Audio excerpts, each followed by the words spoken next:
معاشرے کی تلخ حقیقت۔ کیا کبھی آپ نے غور کیا ہے؟ یہ معاشرہ سچ بولنے والوں سے زیادہ دکھاوا کرنے والوں کو پسند کرتا ہے۔ یہاں انسان کی عزت اس کے کردار سے نہیں بلکہ اس کے کپڑوں، پیسوں اور حیثیت سے کی جاتی ہے۔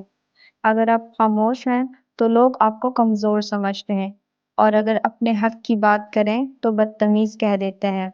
آج کے دور میں سب کو آپ کی مسکراہٹ چاہیے، مگر کسی کو یہ جاننے کی فرصت نہیں کہ اس مسکراہٹ کے پیچھے کتنے آنسو چھپے ہوئے ہیں۔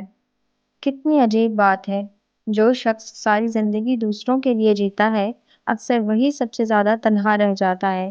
ہم ایسے معاشرے میں رہتے ہیں جہاں غریب کی غلطی جرم بن جاتی ہے اور امیر کی غلطی غلطی کہہ کر بھلا دی جاتی ہے۔ لوگ رشتے بھی مطلب سے بناتے ہیں اور تعلق بھی فائدہ دیکھ کر نبھاتے ہیں۔ جب تک آپ کے پاس کچھ دینے کو ہو، لوگ آپ کے آس پاس رہتے ہیں، اور جس دن آپ خود ٹوٹ جائیں، اکثر سب سے پہلے وہی لوگ ساتھ چھوڑ دیتے ہیں جن کے لیے آپ نے اپنی خوشیاں قربان کی ہوتی ہیں۔ ہم نے انسانوں کو چہروں سے پہچاننا سیکھ لیا، کردار سے نہیں۔ اسی لیے آج سچا انسان بھی جھوٹا ثابت ہو جاتا ہے، اور اچھا کردار رکھنے والا بھی لوگوں کی نظروں میں ہار جاتا ہے۔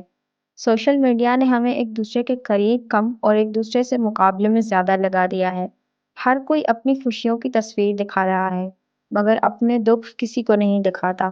اسی لیے ہمیں لگتا ہے کہ شاید صرف ہماری زندگی ہی مشکل ہے، حالانکہ حقیقت یہ ہے ہر انسان اپنے اندر ایک ایسی جنگ لڑ رہا ہے جس کا کسی کو اندازہ بھی نہیں۔